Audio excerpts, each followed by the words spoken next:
चाले त्रिखंडात, पृथ्वी स्वर्ग पाताळात शोध चाले त्रिखंडात। मच्छिंद्रनाथाचा देह लपविला वीरभद्राने कैलासात, भस्म केला या गोरक्षनाथानी वीरभद्राला युद्धात, भस्म केला या गोरक्षनाथानी वीरभद्राला युद्धात, भस्म केला या गोरक्षनाथानी वीरभद्राला युद्धात।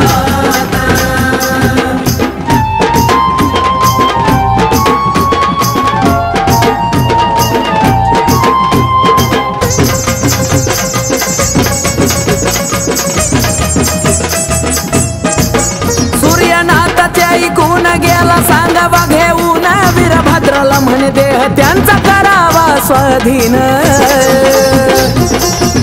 ये शब्द त्याचा ना जो मानता उलटा देतो आव्हान, युद्धास पाठवी 72 कोटी 84 लक्ष गण। गण पाहता गोरक्षे चौरंगी युद्धास सावध झालेत,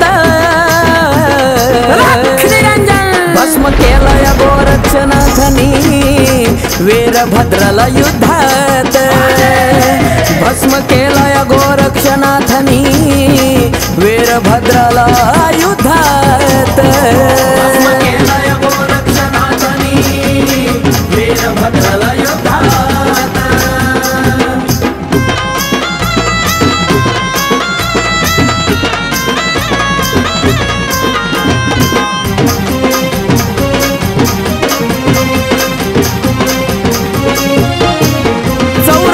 मोहिनी अस्त्राने साऱ्या गणाचा पराभव केला, तितक्यात वीरभद्राच्या मुंडासह दाखल झाला।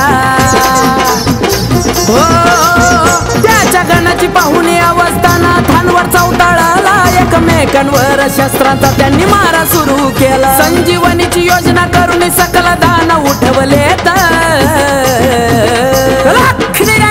भस्म केला या गोरक्षनाथानी वीरभद्राला युद्धात, भस्म केला या गोरक्षनाथानी वीरभद्राला युद्धात, भस्म केला या गोरक्षनाथानी वीरभद्राला युद्धात।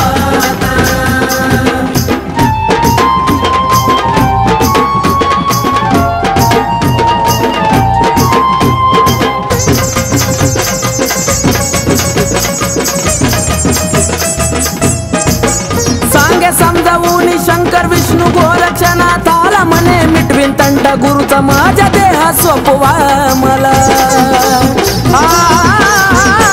मच्छिंद्रनाथाचा देह आणून स्वाधीन त्यांच्या केला, दृश्य राक्षसांना कर म्हणून आदेश दिला। त्यांनी वीरभद्रासह दानव जाळून टाकलेत, भस्म केला या गोरक्षनाथानी वीरभद्राला युद्धात, भस्म केला या गोरक्षनाथानी वीरभद्राला युद्धात, भस्म केला या गोरक्षनाथानी वीरभद्राला युद्धात। पृथ्वी स्वर्ग पाताळात शोध चाले त्रिखंडात, पृथ्वी स्वर्ग पाताळात शोध चाले त्रिखंडात। मच्छिंद्रनाथाचा देह लपविला वीरभद्राने कैलासात, भस्म केला या गोरक्षनाथानी वीरभद्राला युद्धात, भस्म केला या गोरक्षनाथानी वीरभद्राला युद्धात।